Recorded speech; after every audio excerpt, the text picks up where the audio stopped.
Mic test, mic test. 1, 2, 3, mic test. Aku malas nak pegang tu pasal aku letak macam gini. Pakai apa ni? Handphone stand, then I put the mic down over here. I don't know whether you can see, but okay, guys. Thank you, guys, for the support. Welcome back to the Casual Investor Podcast. Saya Lam Zahir, your host for this podcast. Thank you, guys, for tuning in to the Casual Investor IG, to the Casual Investor Podcast. I really appreciate every one of you that listening to this podcast. Yeah, currently I'm dekat rumah.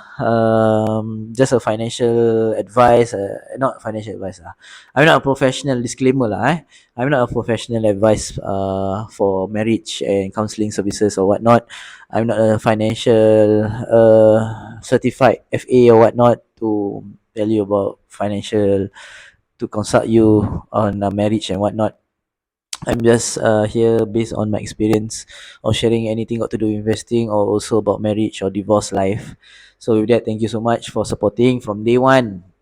From my investing content lah actually. Ni baru aku buat about divorce and marriage.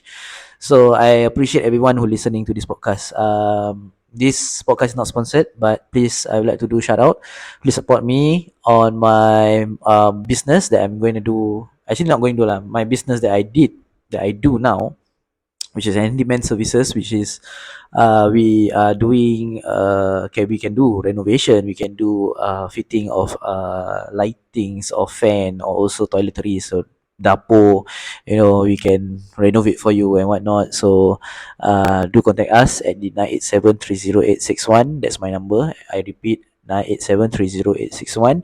And you also can DM on my IG at the Casual Investor IG. With that, thank you so much. Follow me, and also share around lah if you got to know if any of your friends or family members need this renovation things and whatnot. So with that, today I'm gonna talk about divorce proceeding.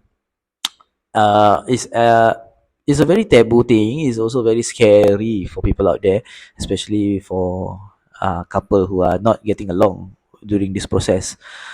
Semua all wanna go for their rights. Aku deserve this aku deserve that aku patut treated this way, aku, dia bini aku, dia patut dengar cakap aku, dia suami tahu, dia patut tunjuk contoh tauladan, tunjuk contoh macam mana gini adat jadi imam, sign of thing.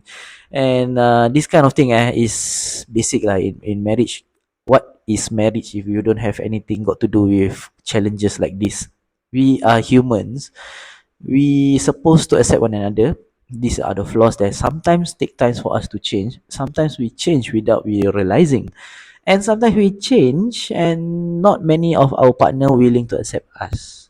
Because this thing might be changed, this natural. Dia macam gini tau, Ji. Ajar. When you change, you sometimes you don't know. It's because your environment, is because of your is because of more of responsibilities, is because of you need to cater people's feelings. So banyak aspect that people don't know sometimes. So for me, I learn a lot. If you ask me whether I'm gonna remarry at a young age, I would say I want. I will still want. I won't say like aku nyesal lah kahwin gini gini gini. No, I won't. Because why? We have a lot of things that we can share. We learn to be more responsible. We learn what is to be disciplined at times. When it comes to serious decision making, we have to make decision making for ourselves, and we also want to feel love and to be showered love and to show love. So these are things that I believe in marriage we got a lot of things we can do. We don't look into the negative part lah, because when we keep on looking on the negative part, kita cerita takkan habis je. Cerita takkan habis, benda pun takkan habis. So what I did on the process, back to the topic the process is whereby we make things simple. We give what is the rights is belong. And what I told my ex-wife was, I just want, this is what my capabilities of giving the fund to you guys as an ex-wife and to the kids. Ni saja yang I mampu, and then make sure you build the trust. Sometimes men, to be, I'm sorry to say this lah, sometimes men take things for granted. Because when you have the lenient from your ex-spouse, tak payah kasih nafkah, tak payah kasih duit, terus tak payah. No, you cannot do that. Sometimes when you really can't afford, you have to voice out. I'm sure a woman out there will be very lenient enough to like understand. If you can't be strong and financial, be strong and support lah. Kau find something better to do lah. Kasih, you already make shit, do something better to don't look more even shitter. You see? So what I I suggest with my ex-spouse is that I'm my affordability is only this kind of amount. I give you this for your muta'ah and eda, and then the kids necessities is what I always do. I will get their meal, I will get their diaper, I will get their toiletries and whatnot. Like baju-baju usually no, because baju-baju like unless she asked to uh to reimburse back, then I said okay lah, I will reimburse once I got my pay. So usually this is what I do lah. So we always negotiate things, we talk things out, we make things simpler for each other, even though we are both are already separated for 1 year today. We already like did a 1 year a 1 year single mom and single dad today, which is 19th September as I'm recording today. So yeah, it's already been a year of being single. So what I emphasize myself, and I usually do is I will ask her if let's say there's amount that I really want to give, I will just told her. When there's amount that I cannot afford to give, I will tell her maybe I not afford this month. There are times I to be frank with you, there are days, not days there are months that I really totally down. I told her that she requested for a few barang lah. So there are two or three barangs, diaper, the kids sabun, and the lastly about their, I think their minyak telon lah, the baby essential oil. So basically I asked her, with these three what are the most important that you really need within these three? I will help you to buy one at least, and then the other two I will promise you I will pay and get you the products at the end of the month once I got my pay. So eventually she said yes. Eventually she said yes, and she said okay, just get the diaper for now lah, daddy. So I got her diaper for the kids, and that's sort of the issue. You see, sometimes we have to negotiate and ask. If you really can't afford it, then you find for it. At least you make an effort to get one of the product that is most important for the kids, and also for your ex-wife to worry the burden. So these are the before proceeding that I already made the agreements on, and then that's about barang-barang. About the kids wise, for sure I tell you there will be a mentally effect on them. The what we call that, not mentality, the feelings, that they go through. First few months before I move here, I already bring them here.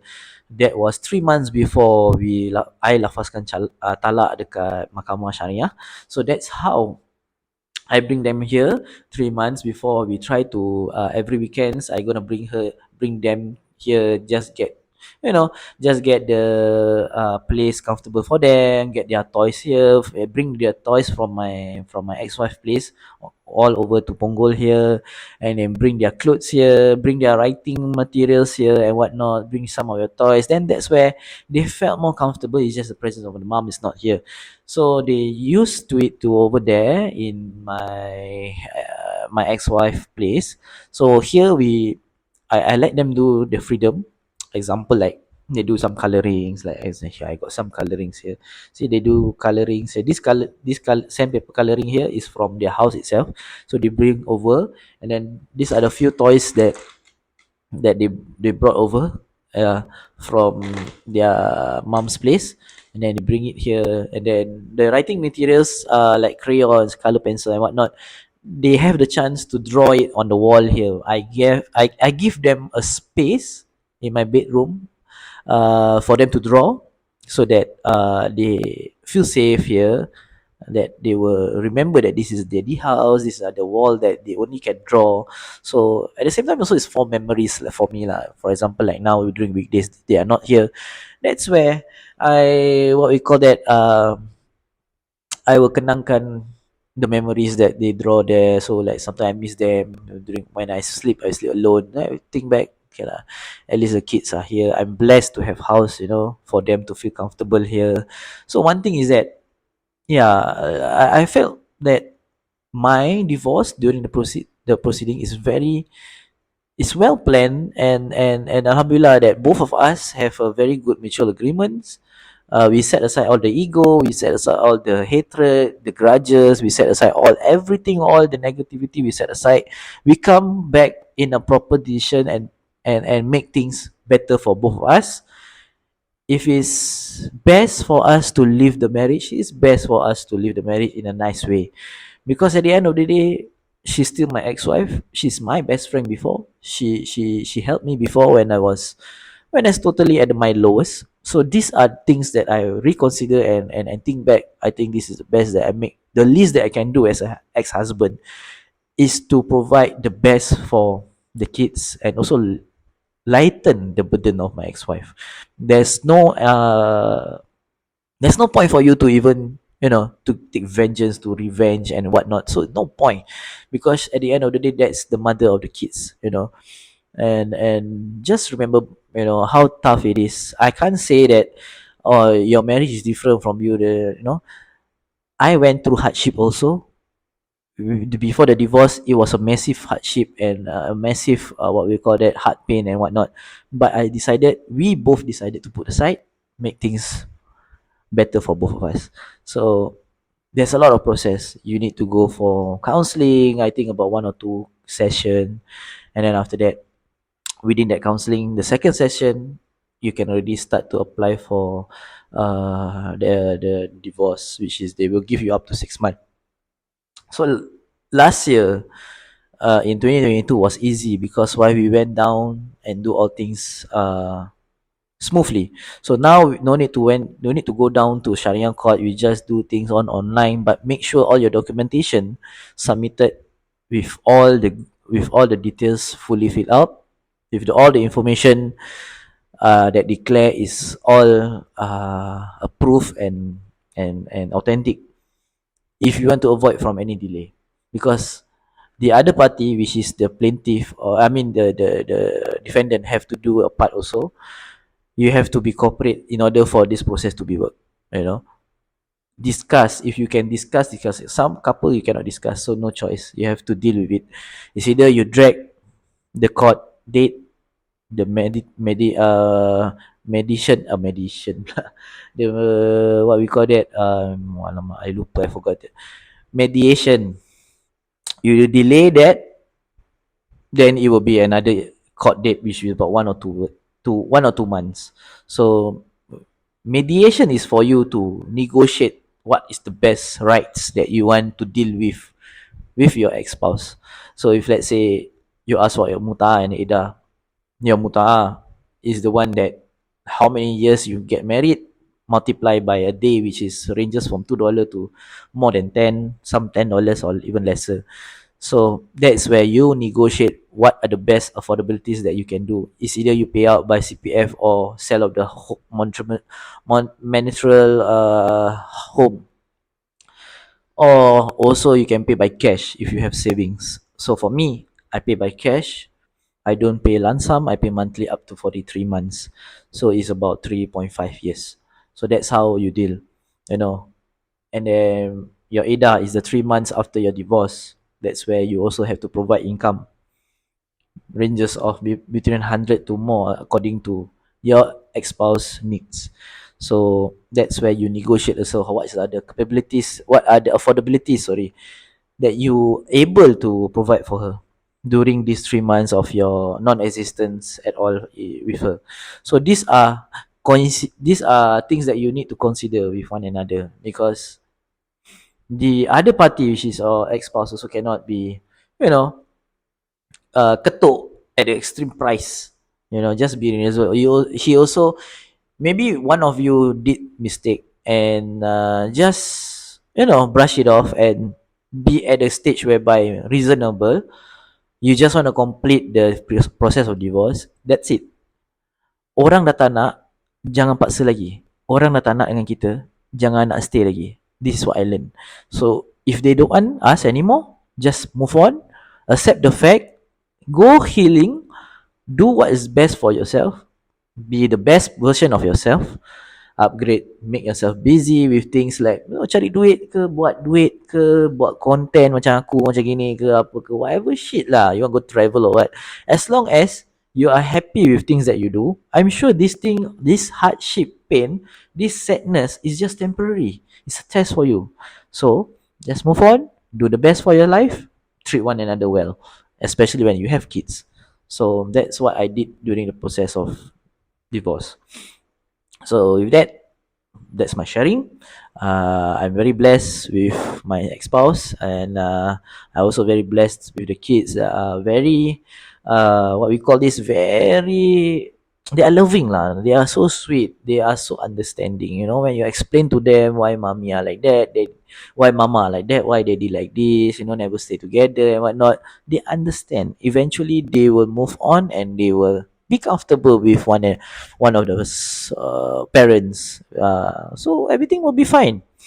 It's just a matter of how you handle. I know there are people out there trying to save the marriage by all means, but if you think that saving the marriage doesn't work with only one hand clapping, then what is the best decision is to sit down and negotiate what are the best rights that you think that you should get. That's all. I don't encourage divorce. I also don't encourage you to stay.